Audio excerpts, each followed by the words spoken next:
Polity की पिछली वाली क्लास में हमने पढ़ा था मूल अधिकार, है ना।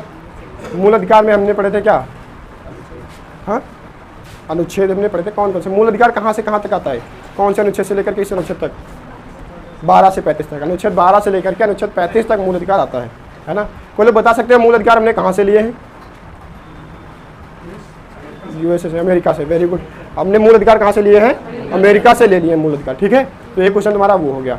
हमने कुछ अनुच्छेद देखे थे, 12 से 35 तक मूल अधिकार है हमारे, तो उसमें हमने अनुच्छेद 12 देख लिया, 13 देख लिया, 14, 15 और 16 तक देख लिया था। आज हम लोग देखने वाले हैं अनुच्छेद 17। कौन सा अनुच्छेद? अनुच्छेद 17। तो ये भी मूल अधिकार की ही कोई बातें करता होगा, क्योंकि मूल अधिकार के अंतर्गत ये भी आता है ना। तो अनुच्छेद 17 में क्या बातें कही गई हैं?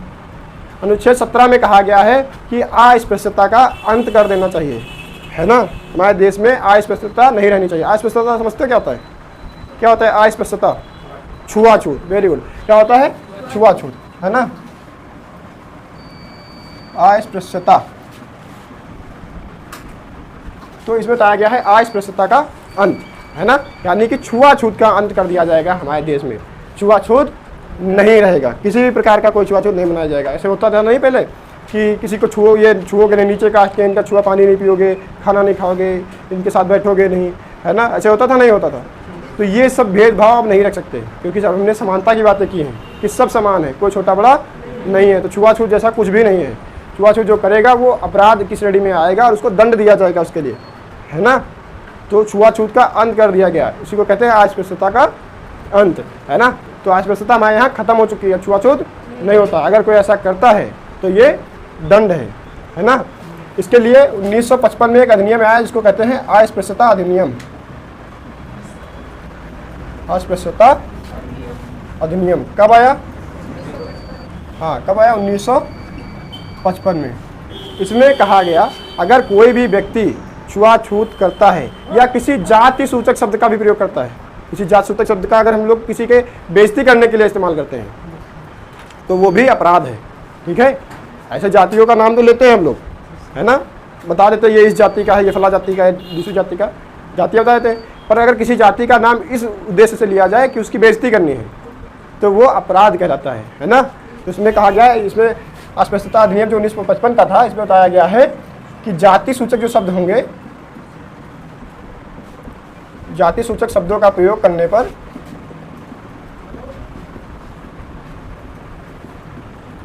दंड दिया जाएगा। क्या दंड दिया जाएगा? इसमें दंड बताया गया। हाँ, क्या? हाँ, जुर्माना भी होगा। जुर्माना हो सकता है तुमको 500 रुपए का। कितने का? 500 रुपए का तुमको जुर्माना हो सकता है अगर तुमने किसी के लिए जाति सूचक शब्द का प्रयोग किया है, उसकी बेइज्जती करने के लिए, अपमान करने के लिए, है ना। तो तुमको 500 रुपए का जुर्माना देना हो सकता है, या हो सकता है इसके बदले में तुमको 6 महीने तक की जेल हो जाए। 6 महीने तक तुमको कारावास भी जाना पड़ सकता है। वो जज के ऊपर निर्भर करता है कि वो तुमको क्या निर्णय सुनाता है ना। तुम्हारे केस की गंभीरता को ध्यान में रखते हुए वो तुमको निर्णय सुनाएगा कि तुमको 6 महीने के लिए जेल भेजना है या 500 रुपये तुमसे जुर्माना लेना है। हो सकता है तुम बहुत ज़्यादा वाले खच्चर आदमी हो, ऐसा भी तो हो सकता है। बहुत ज़्यादा खच्चर आदमी हो गए तो क्या करेगा? दोनों लगा देगा। क्या करेगा कि 500 रुपये जुर्माना भी देना है और 6 महीने जेल भी जाना है, दोनों हो सकता है ना। यही चलता है हमारे यहाँ अस्पृश्यता अधिनियम। इसके तहत कोई भी छुआछूत नहीं होनी चाहिए थी। फिर क्या हुआ? धीरे धीरे ये वाला जो अधिनियम है हमारा ये बदल गया, और धीरे धीरे बदलते बदलते ये SC/ST एक्ट में बदल गया। क्या बदल गया? SC/ST एक्ट या SC/ST अधिनियम कहते हैं इसको, है ना। ये कब बना? 1989 में। ये वही वाला अधिनियम है, बस उसका क्या हुआ है? नाम बदल दिया गया है। वही अस्पृश्यता अधिनियम है जिसका नाम बदल के क्या कर दिया गया है? SC/ST एक्ट कर दिया गया है, अधिनियम कर दिया गया है ना। SC/ST के बारे में तो बहुत तुम लोग जानते हो, सुना होगा बहुत सारा, है ना। इसमें यही होता है किसी के खिलाफ कोई भी जाति सूचक शब्द का प्रयोग नहीं कर सकते, है ना, किसी को अपमानित नहीं कर सकते, और बहुत सारी चीज़ें इसमें बताई गई हैं। हमारे समाज में क्या होता है, कुछ चीज़ें अच्छे के लिए बनाई जाती हैं, पर अच्छे के लिए कितना अच्छा रहेगा, उनका दुरुपयोग भी होने लगता है धीरे धीरे। तो अभी इसका दुरुपयोग बहुत ज़्यादा होता है, क्योंकि इसमें बहुत स्ट्रिक्ट नियम बनाए गए हैं, बहुत कठोर नियम है, छोटी मोटी बातें नहीं है, बहुत कठोर नियम है, ठीक है ना। तो इसमें बताया गया है, तो इसका अभी दुरुपयोग भी हो जाता है, पर कहीं ना कहीं ये अच्छे के लिए ही बनाया गया है, ठीक है। तो अनुच्छेद 17 समझ में आया? अनुच्छेद 17 में क्या है? छुआछूत का अंत किया गया है, या अस्पृश्यता का अंत किया गया है। अस्पृश्यता मतलब छुआछूत, इसको छुआछूत कह सकते हैं ना। क्या हो जाएगा ये? छुआछूत, है ना, इसका अंत किया गया है। छुआछूत नहीं मनाया जाएगा हमारे देश में, ठीक है। अब बात करते हैं अनुच्छेद 18 की। इसकी बात करते हैं अनुच्छेद 18। इसमें क्या कहा गया है? इसमें बताया गया है उपाधियों का अंत होना चाहिए। किसी प्रकार की कोई उपाधि किसी को नहीं दी जा सकती है, क्योंकि उपाधि देने से क्या होगा? एक आदमी को तुमने बहुत बड़ी उपाधि दे दी, कहा गया ये महाराज हैं, तो समाज में बड़ा सामान्य आदमी हो जाएगा? नहीं हो जाएगा। अब वो सामान्य हो गए, बाकी तो छोटे रह गए, तो क्या समानता आ पाएगी?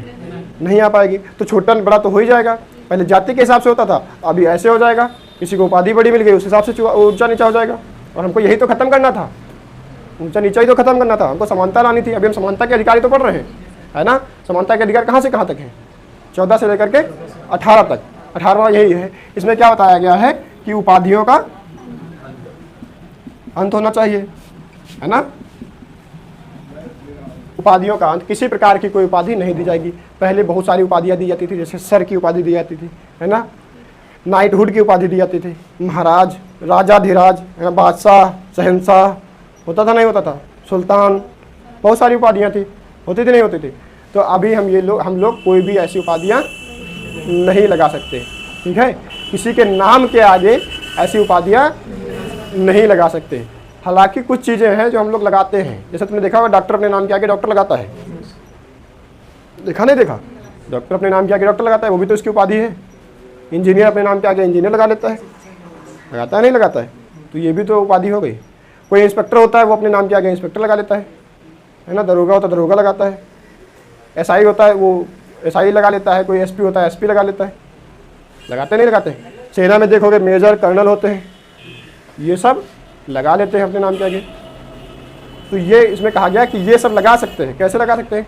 इन्होंने इसी वाले अनुच्छेद में कहा कि बाकी जो हमने जिनको उपाधियां गिनाई थी, सर, नाइटहुड, महाराज, राजाधिराज, ऐसे जो उपाधियां थी सम्मान पाने के लिए, ऐसी उपाधियां थी, ये खत्म कर दी गई।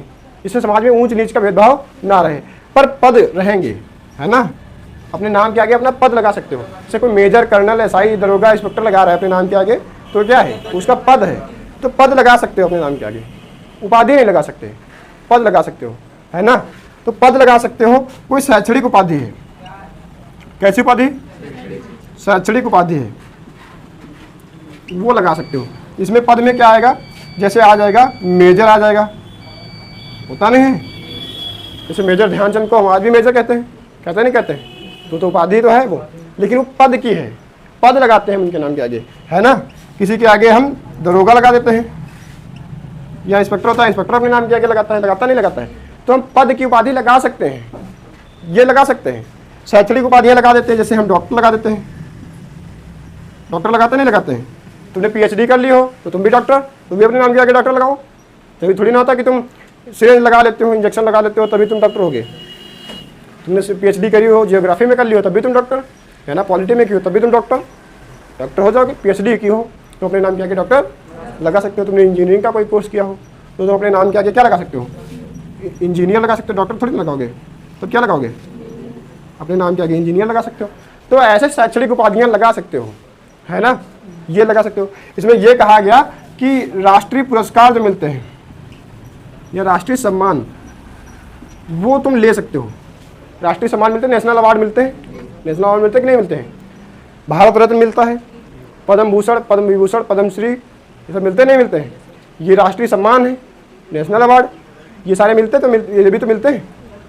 तो ये सारे सम्मान तुम ले सकते हो, पर इसमें एक बात ये कही गई है, इसको उपाधि के तौर पर अपने नाम के आगे नहीं लगा सकते। किसी को भारत रत्न मिला है तो तुम उसको नाम के आगे भारत रत्न नहीं लगा सकते उसके। तुम ये कह सकते हो इस आदमी को भारत रत्न मिला है। जैसे बाबा साहब अम्बेडकर की बात करें, भारत रत्न मिला है उनको, है ना। तो उनको हम ऐसे नहीं कहते कि भारत रत्न बाबा साहब भीमराव अम्बेडकर, ऐसा नहीं कह सकते, क्योंकि वो तो उपाधि हो गई, है ना। डॉक्टर भीमराव अम्बेडकर कहते हैं, क्योंकि डॉक्टर तो हम लगा सकते हैं ना, वो उनकी शैक्षणिक उपाधि है। डॉक्टर भीमराव अम्बेडकर तो हम कहते हैं पीएचडी उन्होंने की थी, तो वो तो हम लगा सकते हैं। पर भारत रत्न बाबा साहब अम्बेडकर नहीं कह सकते। उसको ऐसे कह सकते हैं कि बाबा साहब अम्बेडकर को भारत रत्न दिया गया था, है ना।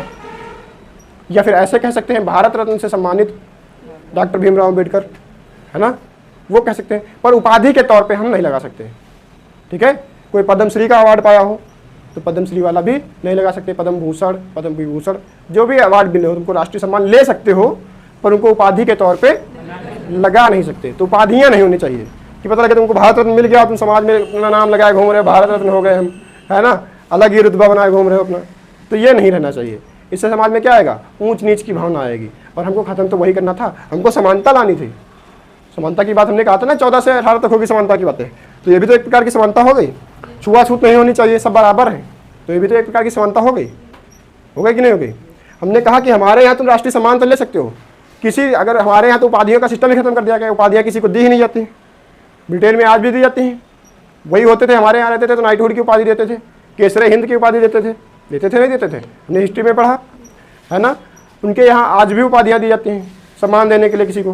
हम उपाधियाँ नहीं देते, हम सम्मान देते हैं, राष्ट्रीय अवार्ड देते हैं, नेशनल अवार्ड दे देते हैं, राष्ट्रीय सम्मान देते हैं, पर उपाधि नहीं देते। उनके यहाँ आज भी होता है। हमने कहा हम नहीं देते हैं, और ना ही हमारे यहाँ का कोई भी नागरिक किसी दूसरे देश में भी जा करके ले सकता है। मान लिया तुम यहाँ के नागरिक हो, ब्रिटेन का कोई सरकार, ब्रिटेन की सरकार चाहे कि तुमको उपाधि दे, तो वो उपाधि भी नहीं दे सकती, ठीक है। तो हमारे नागरिक किसी दूसरे देश से भी उपाधियाँ नहीं ले सकते, ठीक है ना।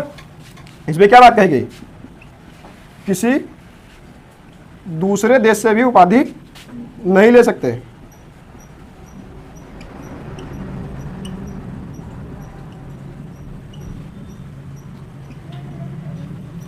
दूसरे देश की भी उपाधि नहीं ले सकते, ठीक है ना। हमारे यहाँ एक प्रधानमंत्री हुआ करते थे, मोरारजी देसाई। उनको पाकिस्तान की सबसे बड़ा सम्मान मिलना था, वो मिला था।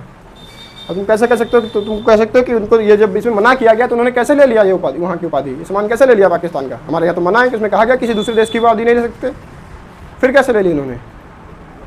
तो उसको लेने का एक प्रोसेस है। उसको लेने का प्रोसेस ये है कि तुमको राष्ट्रपति से अनुमति लेनी पड़ेगी। क्या लेनी पड़ेगी, राष्ट्रपति से अनुमति लेनी पड़ेगी। उसमें भी अनुमति भी राष्ट्रपति उपाधि की नहीं देगा, केवल सम्मान प्राप्त करने की उपाधि देगा कि तुम वहाँ का अवार्ड ले सकते हो, पर उपाधि अपने नाम के आगे नहीं लगा सकते, ठीक है ना। मान लिया तुमने पाकिस्तान का सबसे बड़ा अवार्ड तहरीके पाकिस्तान पा लिया, या जो भी होता हो वहाँ पे, है ना। मान लिया तहरीके पाकिस्तान नाम का वहाँ पे एक है कोई अवार्ड, ठीक है, वो तुमको मिल गया, तो तुम अपने नाम के आगे घूम रहे हो, तहरीके पाकिस्तान, है ना, नूरे पाकिस्तान बने घूम रहे हो, है ना, अपने नाम के आगे लगा लिया। तो ये सब नहीं चलेगा। वहाँ का सम्मान ले सकते हो, रिस्पेक्टेड हो सकते हो, सम्मान पा सकते हो, अवार्ड मिल जाएगा तुमको। लेकिन अवार्ड पाने के लिए भी तुमको क्या होगा, अगर तुम किसी दूसरे देश का सम्मान लेना चाहते हो, दूसरे देश से अवार्ड लेना चाहते हो, तो उसके लिए तुमको क्या करना पड़ेगा, राष्ट्रपति से अनुमति लेनी पड़ेगी। बिना राष्ट्रपति की अनुमति के तुम दूसरे देश से सम्मान भी नहीं ले सकते। हमारे प्रधानमंत्री मोदी जी को भी बहुत सारे देशों से सम्मान मिला है, उसके लिए क्या करना पड़ता है, राष्ट्रपति से अनुमति लेनी पड़ती है। क्या मोदी जी अपने नाम के आगे वो अपने सारे सम्मान लगा सकते हैं, नहीं लगा सकते, क्योंकि नाम के आगे लगाएंगे तो क्या हो जाएगा, वो उपाधि हो जाएगा। और उपाधि हम लोग लगाने नहीं देंगे, क्योंकि अनुच्छेद 18 में कहा गया है कि उपाधियों का अंत होना चाहिए। हमारे देश में कोई भी उपाधियाँ नहीं रहेंगी, उपाधियों का अंत, है ना। पीछे समझ में आई। अनुच्छेद 17 में है छुआछूत का अंत, और अनुच्छेद 18 में उपाधियों का अंत। उपाधियों के अंत में हम शैक्षणिक पद के तौर पे ये उपाधियाँ हम लगा सकते हैं, राष्ट्रीय सम्मान पा सकते हैं। दूसरे देश से सम्मान पाना होगा तो हमको राष्ट्रपति से अनुमति लेनी पड़ेगी। ये सारी चीज़ें समझ में आई, इसको लिख लो, फिर आगे बताते हैं। तो हमने अभी तक देखा जितने भी समानताएं की बात की गई थी, जितनी की समानताएं कितनी होंगी, है ना, कि कोई ऊंचा नीचा नहीं होगा, छोटा बड़ा नहीं होगा, सब समान होंगे, वो हमने देखा। और सारी समानताओं का अधिकार हमको कहाँ पे था, अनुच्छेद 14 से लेकर के 18 तक, है ना। तो पूरे मूल, अगर तुमसे पूछा पूरे मूल अधिकार कहाँ से कहाँ तक हैं, तो 12 से लेकर के 35 तक हैं। उन 12 से 35 में समानता का अधिकार अगर तुमसे पूछा जाए तो 14 से लेकर के 18 तक है। अब समानता के बाद में आएगा स्वतंत्रता का अधिकार। क्या आएगा, स्वतंत्रता का अधिकार, क्योंकि इतनी कितनी तुम्हारे पास स्वतंत्रताएं होनी चाहिए, तुम आज़ाद कितने हुए हो वो भी इसमें लिखा गया है, कितने आज़ाद हो, क्या क्या स्वतंत्रताएं हैं तुम्हारे पास, है ना। तो स्वतंत्रता का अधिकार भी दिया गया है। क्या दिया गया है, स्वतंत्रता का अधिकार। अच्छा बताओ, स्वतंत्रता का अधिकार किस अनुच्छेद से लेकर के किस अनुच्छेद तक होगा, 19 से लेकर के 22 तक। Very good. कितना होगा, अनुच्छेद 19 से लेकर के 22 तक, ठीक है ना। अनुच्छेद 19 से लेकर के अनुच्छेद 22 तक क्या होगा, स्वतंत्रता का अधिकार, है ना, कि हमको क्या क्या स्वतंत्रताएं मिली हुई हैं, है ना। ऐसा तो है नहीं कि हम पूरी तरीके से आज़ाद जो चाहे वो कर लें, ऐसा है क्या। अगर ऐसा होता तो हम लोग सबसे पहले जाते मोदी जी से कहते हैं हमसे हाथ मिलाने आओ, है ना, या तो हम आ रहे हैं तुम्हारे पास, वहीं तैयार रहो, सबसे पहले हम सेल्फी लेंगे तुम्हारे साथ। क्या है हमारे पास इतनी स्वतंत्रता, नहीं। किसी के घर में जाकर के उससे ज़बरदस्ती थोड़ी ना कर सकते हैं, है ना। पड़ोसी के घर चले जाकर तो हमको स्वतंत्रता है, तुम्हारे किचन में क्या बना है हम तुम्हारे किचन से खाएंगे, है ना। क्या इतनी स्वतंत्रता है तुम पे? नहीं है ना? तो तुम्हारी स्वतंत्रताएं भी कहीं तक सीमित हैं, है कि नहीं है? इतने स्वतंत्र नहीं हुए हो कि कुछ भी करोगे, कुछ भी नहीं कर सकते। स्वतंत्र हुए हो, बहुत कुछ कर सकते हो, पर कुछ भी नहीं कर सकते। ठीक है, वही हमको देखना है क्या क्या कर सकते हैं। तो सबसे पहले आएगा अनुच्छेद 19। तो लोग बता सकते हो अनुच्छेद 19 में क्या है? हाँ, इसमें अलग अलग प्रकार की स्वतंत्रताओं के बारे में बात की गई है ना? क्या क्या स्वतंत्रता तुम्हारे पास हो सकती हैं वो देखो। इसमें पहले दिए गए थे 7 सब क्लॉज थे इसके, ठीक है। अभी इसमें 6 ही सब क्लॉज रह गए हैं। मतलब अगर अनुच्छेद 19 एक हेडिंग है तो इस हेडिंग के अंदर भी छोटी छोटी 7 हेडिंगें हैं, ठीक है। उसमें 7 हेडिंगें हुआ करती थी, अभी उसमें से एक हेडिंग हटा दी गई है, ठीक है। धीरे धीरे करके देखेंगे। सबसे पहले देखते हैं अनुच्छेद 19 का सब क्लॉज 1। क्या देखेंगे? सब क्लॉज 1 है ना। इसमें क्या दिया गया है? बोलने का अधिकार, कि हम क्या क्या बोल सकते हैं, है ना। बोलने का भी कुछ लिमिटेशन होगा ना, कि क्या बोल सकते हैं, कि गाली दे सकते हैं किसी को, जो भी मन में आए वो बोल देंगे, है ना। क्या ऐसा कर सकते हैं? नहीं। तो बोलने की भी कुछ लिमिटेशन है हमारी। तो क्या दिया गया? इसमें दिया गया है कि भाषण एवं अभिव्यक्ति की आज़ादी, है ना। अभिव्यक्ति की आज़ादी हमको दिया गया अनुच्छेद 19 के सब क्लॉज 1 से, है ना। अनुच्छेद 19 के सब क्लॉज 1 से हमको दिया गया है भाषण एवं अभिव्यक्ति की आज़ादी। मतलब जो भी मन में आएगा वो हम बकेंगे। भाषण मतलब क्या? वही तो होता है, नेता लोगों को देखो चिल्लाते रहते हैं मंच पे कि हम भारत को एक हिंदू राष्ट्र बना देंगे। बना सकते हैं क्या? हमारे संविधान की प्रस्तावना में ही लिखा कि हम पंथ निरपेक्ष हैं, है ना। साफ साफ लिखा है। तो ऐसा कुछ हो ही नहीं सकता। पर उनको यहाँ से स्वतंत्रता मिली है, कुछ भी बक दो, बकते जा रहे हैं। पर उस पर एक्ट नहीं कर सकते, उस पर काम नहीं कर सकते कि हिंदू राष्ट्र बनाने के लिए कोई कानून पारित कर देंगे। ऐसा तो कोई कानून पारित नहीं कर सकते। यही तो नेता हैं, बीजेपी वाले ही तो नेता होते हैं जो कहते हैं कि हम हिंदू राष्ट्र बना देंगे। फिर जीत जाती है बीजेपी, क्यों नहीं बना पाते? बना दें। नहीं बना सकते, क्योंकि हमारे संविधान का मूल ढांचा यही कहता है कि हम कोई भी धार्मिक कंट्री नहीं है, हम पंथ निरपेक्ष है, हमारा कोई भी धर्म नहीं होगा। हमारे देश में बहुत सारे धर्म होंगे पर हमारे देश का कोई भी धर्म नहीं होगा। और ये हमारे देश के संविधान का मूल ढांचा है। और हमने लिख रखा है संविधान में कि मूल ढांचे में कोई परिवर्तन नहीं होना चाहिए। मूल ढांचा परिवर्तन नहीं होना चाहिए। मूल ढांचे में आता है लोकतंत्र। हमारा लोकतंत्र आता है कि नहीं आता है? कि हम लोकतंत्र रहेंगे, यहाँ राजा का बेटा राजा नहीं होगा, जिसको जनता चाहेगी उसको राजा बनाएगी, है ना। तुम में से भी आगे जाकर के कोई राष्ट्रपति बन सकता है, कोई प्रधानमंत्री बन सकता है, आम आदमी जाकर के भी कुछ ना कुछ कर सकता है। ये थोड़ी ना कि मोदी जी का लड़का ही अगला प्रधानमंत्री बनेगा। बोलो, क्या ऐसा है? नहीं। तो ये है लोकतंत्र और इसी की कहा गया है हमारा मूल ढांचा ये। अब इसमें कोई परिवर्तन नहीं कर सकता कि राजतंत्र ले आए, मोदी जी कहें ठीक है आज से लोकतंत्र खत्म, अब राजतंत्र होगा, तो ऐसा नहीं हो सकता। समझ रहे हो? तो मूल ढांचे में कोई परिवर्तन नहीं किया जा सकता। उसी में से आता है अनुच्छेद 19 का सब क्लॉज 1 भाषण एवं अभिव्यक्ति की आज़ादी। तो बोलने को हम कुछ भी बोलें, भाषण दे दें। मैं अभिव्यक्ति मतलब हमारे जो मन में आए हम उसको व्यक्त कर दें, अपने मन की इच्छाओं को व्यक्त करने का अधिकार हमें है ना। हमारे मन में आता है कि ये सरकारें अच्छी काम नहीं कर रही हैं तो हम सरकारों को क्रिटिसाइज कर सकते हैं, है ना, उनकी आलोचना कर सकते हैं, है ना। तो वो हम अच्छे तरीके से करेंगे। ये थोड़ी ना कि गाली देने लगेंगे मोदी जी को कि मोदी जी की ऐसी की तैसी, ऐसे करने लगेंगे, ऐसे नहीं। ये कह सकते हैं कि मोदी जी की ये नीतियाँ अच्छी नहीं है, ये नीतियाँ खराब हैं, ये वो ये सब कर सकते हैं। बीजेपी अच्छा शासन नहीं कर रही है ये कह सकते हैं। अगर हमको लगता है अच्छा शासन करे तो हम तारीफ भी तो कर सकते हैं, मोदी जी बहुत बढ़िया, हर हर मोदी। पर भाषण एवं व्यक्ति की आज़ादी में ये नहीं है कि तुम किसी को उल्टा सीधा बोलोगे, है ना। तो तुम्हारे मूल अधिकार भी कहीं ना कहीं तक सीमित हो जाते हैं, ठीक है। पूर्ण रूप से तुम स्वतंत्र नहीं हो, कुछ भी नहीं कर सकते, ठीक है। पूर्ण रूप से तुम स्वतंत्र नहीं हो। दूसरे में क्या कहा गया है? चलोगे नहीं भाई साहब? बताओ अनुच्छेद 19 का सब क्लॉज 2 जो है उसमें क्या कहा गया है? दूसरे वाले में अभी तुम भाषण दे दिया, मान लिया तुम बहुत अच्छे वक्ता हो, खूब अच्छा तुमने भाषण दिया किसी मंच पे जाकर के, यही मंच लगाया इस कोचिंग के बाहर, है ना, टेंट लगवाई, बढ़िया माइक लगवाया, बहुत अच्छा भाषण दिया, तो क्या होगा? लोग इकट्ठा हो जाएंगे। अच्छा भाषण दोगे तो लोग इकट्ठा हो जाएंगे। तो लोगों को बुलाओगे, एक साथ बैठ के क्या करोगे? सभा बनाओगे अपनी, है ना, सभा करोगे, सम्मेलन करोगे। तो अनुच्छेद 19 के सब क्लॉज 2 में कहा गया है कि तुम शांतिपूर्ण सम्मेलन कर सकते हो। कैसा कर सकते हो? शांतिपूर्ण, है ना। क्या कर सकते हो? शांतिपूर्ण सम्मेलन का अधिकार तुमको दिया गया है। शांतिपूर्ण सम्मेलन का अधिकार तुमको दिया गया है, मतलब सम्मेलन कर सकते हो, एक जगह लोगों को बुला सकते हो, बातें अपनी कह सकते हो, क्योंकि भाषण देने का अधिकार तुम्हारा है, अपनी मन की बात कहने का अधिकार तुमको है, व्यक्ति की आज़ादी है।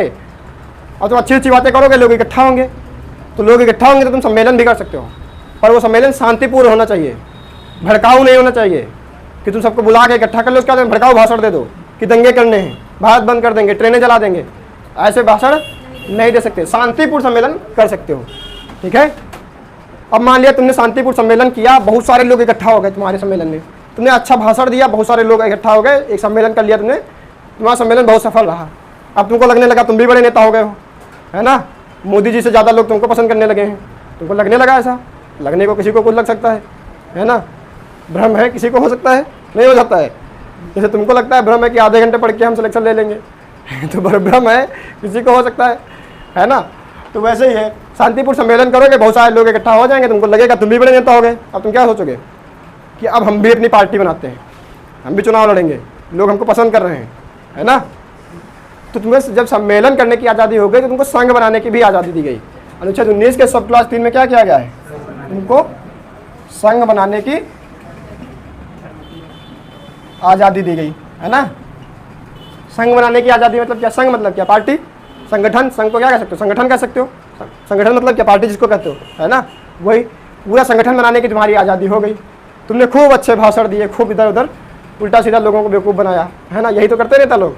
तुमने बना लिया, अपना संगठन हो गया, अब तुम चुनाव लड़ रहे हो। अब चुनाव लड़ोगे, चुनाव जीतोगे, हारोगे, तुम पे डिपेंड करता है तुमने कितने अच्छे भाषण दिए, कितना ज़्यादा झूठ बोला है। जो जितना ज़्यादा झूठ बोलेगा वो जीतेगा। यही तो होता है कि 15 लाख मिलेंगे तुमको, है ना, सबको 15 लाख देने का वादा करो, जीत लो, है ना, उसका देना नहीं देना है वो तुम पे डिपेंड करता है, ठीक है। एक बार तुम जीत पाओ कैसे भी, उसके बाद तुम्हें क्या करना है, अपनी जेबें भरना है, जनता जाए बाहर में। यही तो होता है हमारे देश में, होता है कि नहीं होता है। अच्छा, पास खूब ज़्यादा पैसा हो गया, तुम क्या करोगे, कहोगे चलो घूमने चलते हैं, करते नहीं करते हो, तो घूमने जाते हो। तो इसी में आगे का क्या कहा गया है कि तुमको देश में कहीं भी घूमने का अधिकार है, कहीं भी जाने से तुमको रोका नहीं जा सकता। तो तुमको क्या है अगले में कि भ्रमण करने की आज़ादी है ना,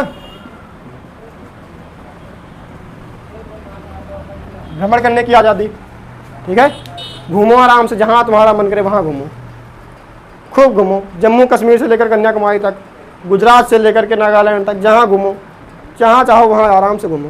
पूरे हिंदुस्तान में सब कहीं जाने का तुम्हारा अधिकार है, सब कहीं जा सकते हो। अब तुम कहो कि हम जाएंगे अब संसद भवन, डायरेक्ट में संसद में एंट्री लेंगे अपने, है ना, क्योंकि वो भी तो देश के अंदर आता है, दिल्ली में पड़ता है। जाएंगे हम संसद भवन के अंदर एंट्री ले लेंगे, मिलेगी एंट्री? ऐसे नहीं मिलेगी, कहीं ना कहीं कुछ रेस्ट्रिक्शन है, युक्त प्रतिबंध तुम्हारे ऊपर लगेंगे, है ना। हर जगह नहीं जा सकते। जैसे कहीं पे हमारे बॉर्डर पे हमारे किसी दूसरे देश के साथ लड़ाई छिड़ी हो और हमको बॉर्डर पे जाके सामने से देखना है ना, कि कैसी लड़ाई चल रही है, तो उस समय तुम वहाँ पे नहीं जा सकते। तुमने देखा होगा आर्मी के कैंप होते हैं, जहाँ पे आर्मी का कैंप लगता है वहाँ पे वो लोग आने नहीं देते उसके अंदर। तुम उनसे ये नहीं कह सकते कि अनुच्छेद 19 के सब क्लास 4 में हमको दिया गया कहीं भ्रमण करने की आज़ादी, तो हम जाएंगे यहाँ पे, नहीं जा सकते वहाँ पे। तुम कहो कि हमको घूमने की आज़ादी है, हम कहीं भी जा सकते हैं, आज़ादी है हमको इधर उधर भ्रमण करने की, है ना। वह पड़ोस में कोई रहता हो, हमको हम इसके घर में घुस जाएंगे, हमको जानने की आज़ादी है, तो उसके घर में घुस जाओगे ऐसे बिना परमिशन के? नहीं जा सकते। तो युक्त प्रतिबंध तुम्हारे ऊपर लगेंगे, पर वैसे तुमको पूरे देश में घूमने की आज़ादी है। किसी भी अपने देश के अंदर किसी भी राज्य में जाने को तुमको मना नहीं किया जाएगा। तुम पश्चिम बंगाल जाना चाहते हो, वहाँ घूमने जाओ, केरल घूमने जाओ, बहुत अच्छी जगह कोयम्बटूर, तो हम कोयम्बटूर जा रहे हैं घूमने, है ना, तो कोई नहीं मना करेगा। उत्तराखंड चले जाओ घूमने के लिए, है ना। पूर्वांचल के जितने भी देश हैं, पूर्वोत्तर राज्य, आराम से मेघालय, मणिपुर, त्रिपुरा, मिजोरम, जहाँ चाहो वहाँ घूमो, हर जगह तुम जा सकते हो। पर कुछ चीज़ें हैं जहाँ पे तुम नहीं जा सकते, जैसे सेना का कैंप हो गया, है ना। और तुमको घूमने की आज़ादी हो गई, तुम घूमने के लिए कहाँ जाओगे बताओ जी, तुमको घूमने की आज़ादी दी गई है, तुम लोग कहाँ जाओगे घूमने? जम्मू कश्मीर है, जम्मू कश्मीर थोड़ा शांत एरिया नहीं है, वहाँ पे मारपीट ज़्यादा होता है, सही जगह सेलेक्ट करो। कहाँ जाना है बताओ? हाँ, मौसम अच्छा होता है वहाँ, वहीं जाना है, चाहे पत्थर खा जाए, वहाँ पत्थर चलते हैं, कहते हैं वहाँ मौसम अच्छा है वहीं जाएंगे चाहे कितने भी पत्थर पड़े। चलो मान लिया तुमको जम्मू कश्मीर जाने की आज़ादी है, ठीक है, तुम जम्मू कश्मीर चलेगी, क्योंकि वे हमारे देश का हिस्सा है। तुम जम्मू कश्मीर आराम से घूमने गई, है ना, कि जम्मू कश्मीर में वादियों में घूमेंगे, बड़े बड़े पहाड़ देखेंगे, बर्फ़ देखेंगे, बर्फ़ से ढके हुए पहाड़, है ना, अच्छा मौसम होगा, ठंडा है, यहाँ गर्मी बहुत ज़्यादा हो रही है, ठीक है। तो जम्मू कश्मीर घूमने गए और तुमको वहाँ अच्छा लग गया, है ना, अब अच्छा लग गया तो तुम लोग क्या करोगे? हाँ बोलो। अच्छा मान लिया तुम घूमने गए कहीं पे तो अच्छा भी तो लग सकता है, नॉर्मल सी बात है, अच्छा लग सकता है। तो अच्छा लगेगा तो वहाँ पे क्या करोगे तुम? हाँ हाँ ये रुकेंगे वहीं पे, है ना। मान लिया तुमने कहा कि उत्तर प्रदेश में गर्मी बहुत लगती है, हम जम्मू कश्मीर में ही रहा करेंगे, अब नहीं जाएंगे वापस, है ना। कह सकते हो तुम लोग कि हमारे देश का हिस्सा वहाँ पे रह सकते हैं, उसके लिए हमको कोई अलग से प्रावधान थोड़ी ना करने, वहाँ आराम से रह सकते हैं।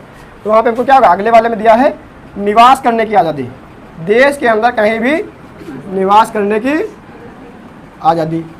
तुम चाहो जहाँ पे रहो, उत्तर प्रदेश के निवासी हो, जाना चाहो महाराष्ट्र में, वहाँ ज़मीन ले लो, वहाँ रहने लगो, है ना। तुम चाहो जम्मू कश्मीर में रहने लगो, तुमको पश्चिम बंगाल, मध्य प्रदेश, उड़ीसा, जहाँ अच्छा लगता है वहाँ चले जाओ। उत्तर प्रदेश अगर नहीं सही लग रहा है तो, है ना, बाबा के बुलडोजर से परेशान हो तो कहीं भी जा सकते हो, जाने को क्या है, जहाँ मन करे वहाँ चले जाओ। पूरा हिंदुस्तान तुम्हारा है, कहीं भी तुमको निवास करने की आज़ादी दी गई है। अब अच्छा निवास करोगे तो क्या ऐसे ही कहीं रहने लगे फुटपाथ पे? कहाँ रहोगे? कुछ घर होना चाहिए।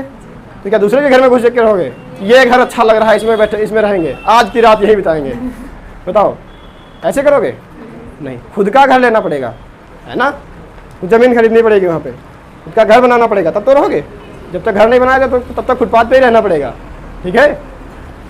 तो अनुच्छेद 19 के सब क्लॉज 6 में दिया गया था कि तुमको संपत्ति का अधिकार है, तुम संपत्ति खरीद सकते हो देश में कहीं पे भी। उत्तर प्रदेश के हो तो तुम जम्मू कश्मीर भी जाकर के खरीद सकते थे और तमिलनाडु भी जाकर के खरीद सकते थे, पूरे हिंदुस्तान में कहीं भी जाकर के तुम जमीन खरीद सकते थे, तुम्हारा अधिकार था। पहले जम्मू कश्मीर में नहीं हुआ करता था, लेकिन अभी जब से जम्मू कश्मीर में धारा 370 हट गई तब से हम जम्मू कश्मीर में भी खरीद सकते हैं, है ना। तो इसमें दिया गया था संपत्ति का अधिकार। क्या दिया गया था? संपत्ति का अधिकार। इसमें तुम खरीद भी सकते थे और बेच भी सकते थे। तुम्हारी पहले से संपत्ति है तो तुम उसको बेच भी सकते थे, है ना। मान लिया उत्तर प्रदेश में है तुम्हारी संपत्ति, तुम जम्मू कश्मीर में रहना चाहते हो तो चाहते हो कि यहाँ की बेच दें, वहाँ खरीद लेंगे, यहाँ की बेच भी सकते हो, वहाँ खरीद भी सकते हो। अच्छा इस वाले में हो गया मैटर। इस वाले में मैटर क्या हुआ कि उत्तर प्रदेश के लोग थोड़ा ज़्यादा एक्टिव टाइप के लोग होते हैं ना, ज़मीन के लेकर के उनकी ज़्यादा भावनाएं जुड़ी होती हैं। कहते हैं बाबा पुरखा लोगों ने दी है तो इसको बेचेंगे नहीं। और ऐसे में होता क्या है, कभी सरकार वहाँ पे कोई काम प्रोजेक्ट चला रही होती है, मान लिया ट्रेन चलवा रही है, वहाँ से नई नई ट्रेन निकले को सरकार ने पास किया है, वहाँ जो पटरी बिछनी है सरकार कहती है कि ये पटरी यहाँ से बिछवानी है, उसके बीच में मान लिया तुम्हारा यहाँ से पटरी बिछता चली आई, ठीक है, और आगे तुम्हारा पड़ गया खेत बीचों बीच में, है ना, और जाना आगे है। तुम कहते हो नहीं मैं बाबा ये दे करके गए थे खेत, हम तो बेचेंगे नहीं, है ना। ट्रेन यहाँ से ऐसे मोड़ लो, साइड से ऐसे निकाल लो, हम तो नहीं बेचेंगे, है ना। और सरकार कुछ कह भी नहीं सकती तुमसे, क्योंकि ये क्या है, तुम्हारा मूल अधिकार है। संपत्ति का अधिकार क्या है? तुम्हारा मूल अधिकार है। मूल अधिकारों के साथ छेड़छाड़ तो सरकार भी नहीं कर सकती, नहीं कर सकता कोई। अब सरकार तुम्हारे पर जोर दबाव भी नहीं डाल सकती, प्यार से बनाएगी भैया दे दो, ट्रेन ऐसे मुड़ के नहीं निकल सकती, ट्रेन के लिए सीधी रास्ता होनी चाहिए, है ना। तुम नहीं मानने को तैयार हो, सरकार तुमको अच्छे अच्छे प्रलोभन देगी, बताओ ज़्यादा पैसे दे दें, है ना, 1.5 गुने ले लो, 2 गुने ले लो, दे दो भैया। तुम अड़े पड़े हो कि नहीं ये हमारे बाबा दे करके गए थे, इनकी आखिरी निशानी है, हम ज़मीन तो बेच ही नहीं सकते, है ना। अब तुम भिड़ गए। तो ऐसे में सरकारों को होने लगी समस्या, उनके कामों में बाधाएं आने लगी, ऐसे कि लोग तो ज़मीन बेच ही नहीं रहे और सरकारें भी कुछ नहीं कर पा रही, ज़बरदस्ती भी नहीं खरीद पा रही उनसे ज़मीन, क्योंकि ये क्या है, तो मूल अधिकार है। संपत्ति का अधिकार तो मूल अधिकार में आता है, तो जोर ज़बरदस्ती भी नहीं की जा सकती है नहीं। तो सरकारों को लग गया कि यार ये मैटर गड़बड़ है। इसको उन्होंने किया यहाँ पे संविधान में एक संशोधन। कौन सा संशोधन? हाँ कौन सा किया? संविधान संशोधन कौन सा? 44वां। कौन सा किया? 44वां संविधान संशोधन किया। किसने किया? मोरारजी देसाई ने। अच्छा किस साल में हो, कोई लोग बता सकते हो? हाँ ये हुआ था 1978 में। कब हुआ था? 1978 में मोरारजी देसाई की सरकार थी और उन्होंने ये संविधान संशोधन किया था, जिसमें उन्होंने क्या कहा था कि जो संपत्ति का अधिकार है इसको अब मूल अधिकार नहीं रखा जाएगा, ठीक है, इसको मूल अधिकार के दर्जे से हटा दिया गया। तो तुमसे अगर पूछा जाए कि संपत्ति के अधिकार को मूल अधिकार से किस संविधान संशोधन के तहत हटाया गया, तो 44वां संविधान संशोधन। अगर पूछे किसने किया तो मोरारजी देसाई ने। अगर पूछा किस साल में किया गया, 1978। अच्छा इसको संपत्ति का अधिकार हटा दिया गया, मूल अधिकार से हटा दिया गया, तो मूल अधिकार से हटा करके कौन सा अधिकार बनाया गया? संपत्ति। क्या संपत्ति का अधिकार तुम्हारा अधिकार नहीं रह गया? तुम्हारी जमीन तुम्हारी नहीं रहेगी, तुम्हारा जमीन पर तुम्हारा अधिकार नहीं है क्या? अधिकार तो अभी भी है। तो क्या अब ये मूल अधिकार नहीं रहेगा? तो अधिकार तो है ना, तो अब कौन सा अधिकार हो गया? मूल अधिकार तो नहीं रहा, ये तो कंफर्म है, यहाँ से तो हटा दिया, तो कौन सा अधिकार बनाया इसको? इसको बना दिया कानूनी अधिकार। कौन सा बना दिया? कानूनी अधिकार बना दिया। तो मोरारजी देसाई ने इसको मूल अधिकार से हटा करके संपत्ति के अधिकार को कानूनी अधिकार बना दिया। ठीक है, तो यहाँ से हट गया। अभी ये क्या हो गया? कानूनी अधिकार। हमको पता है कि मूल अधिकार में सरकार संशोधन नहीं कर सकती, किसी प्रकार की कोई छेड़छाड़ नहीं कर सकती, पर कानूनी अधिकार में कर सकती है ना? कानूनी अधिकार में छेड़छाड़ कर सकती है। तो अब भैया अगर तुम जमीन नहीं दोगे तो सरकार ज़बरदस्ती भी ले लेगी। ठीक है, अब सरकार तुम्हारी ज़मीन ज़बरदस्ती भी ले सकती है। पहले तुमको प्रलोभन देगी, भैया 1 लाख की ज़मीन 1.5 लाख ले लो, 2 लाख ले लो। तो बिल्कुल नहीं मानोगे तो प्रोजेक्ट नहीं कैंसिल होगा, ये वाला, ये सड़क बन के रहेगी, पटरी बिछ के रहेगी, फिर चाहे ज़बरदस्ती करनी पड़े तुम्हारे साथ, करो जाके कोर्ट में केस, ये सरकार लड़ लेगी मुकदमा, पर अभी तुमसे ये ले लेगी। ठीक है ना? अब तुमको तो संपत्ति का अधिकार था, मान लिया तुमने खरीद लिया ज़मीन जम्मू कश्मीर में, रहने लगे। ठीक है, यहाँ से तो पूरा बेच बाज के चले गए। यहाँ उत्तर प्रदेश में सस्ती ज़मीन बिक गई, वहाँ खरीदे बहुत महंगी मिली। यहाँ 10 बीघे थी तुम्हारे पास, वहाँ खरीदे तो 10 बिस्वा मिली, केवल घर ही बनवा पाए उतने में। तो आजीविका कैसे चलाओगे? खाओगे पियोगे कैसे? तो व्यापार भी तो करना चाहिए तुमको, कुछ रोजगार के लिए तुमको कुछ करना पड़ेगा। दुकान ही खोलो परचून की, है ना? आजीविका के लिए कुछ ना कुछ तो करोगे। तो उसमें कहा गया कि तुम्हारा आजीविका का भी अधिकार है, तुम अपना रोजगार पैदा कर सकते हो, अपने जीवन यापन के लिए कुछ कर सकते हो, है ना? तो उसमें कहा गया अनुच्छेद 19 के सब क्लॉज 7 में कहा गया कि तुमको आजीविका का भी अधिकार है। क्या है? आजीविका का अधिकार है तुम्हारे पास। ठीक है, आजीविका का अधिकार भी तुमको दिया गया है कि तुम जो चाहो वो अपना रोजगार कर सकते हो, जो चाहो वो रोजगार कर सकते हो। तुम चाहो तो बंदूकें बेचने लगो, है ना? घर में बम बना के बेचने लगो, क्या ये कर सकते हो? घर में सुतली बम बनाने लगो लपेट लपेट के, क्या ये कर सकते हो? नहीं। तो यहाँ पे भी युक्त प्रतिबंध लग जाएंगे। पूर्ण रूप से हर किसी में स्वतंत्रता नहीं दी गई है कि तुम कुछ भी करने लगोगे, पूरे तरीके से स्वतंत्रता नहीं है कि तुमको यहाँ पे आजीविका का अधिकार है, तुम कुछ भी अपने के लिए रोजगार ला सकते हो, कुछ व्यापार कर सकते हो, है ना? पर इसके लिए तुमको ध्यान रखना पड़ेगा कि देश की आंतरिक और बाह्य शांति बनी रहे, दूसरे देशों के साथ हमारे संबंध अच्छे बने रहे और आंतरिक शांति भी बनी रहे। ऐसे व्यापार तुम कर सकते हो। ये नहीं कि ड्रग्स का व्यापार करने लगे, है ना, अब गांजा बेचेंगे, तो ये नहीं कर सकते। ठीक है, तो आजीविका का अधिकार है, पर तुमको ध्यान रखना पड़ेगा कि क्या क्या नहीं कर सकते, है ना? सब कुछ नहीं कर सकते। तो अनुच्छेद 19 समझ में आया? सीधा क्रम से याद रखो कि सबसे पहले तुमको क्या मिला? बोलने का अधिकार मिला। तुमने अच्छा अच्छा बोला, लोग इकट्ठा हो गए, तो सम्मेलन करने का अधिकार मिल गया। अब सम्मेलन बना लिया, तुमको लगने लगा कि बहुत ज़्यादा लोग आ गए तो पार्टी बना लेते हैं, पार्टी बना लिया तुमने, तीसरे में पार्टी हो गया। अब पार्टी बना ली, इलेक्शन लड़े, जीत लिया, है ना? तुम्हारे पास पैसा बहुत आ गया, तो क्या करोगे?